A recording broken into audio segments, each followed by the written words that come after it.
Do you want to change your Facebook group from public to private? Here's a video on how to do that. But note that once you make your group private, you can go back to changing it from private to public. So let's begin.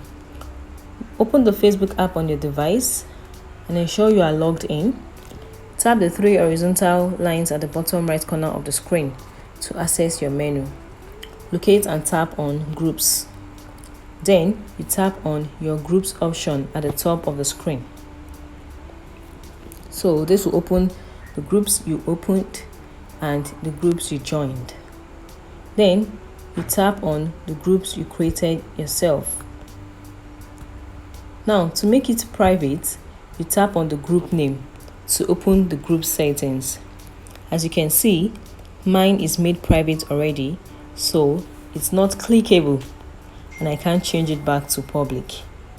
This is being clickable, but the private section is not clickable.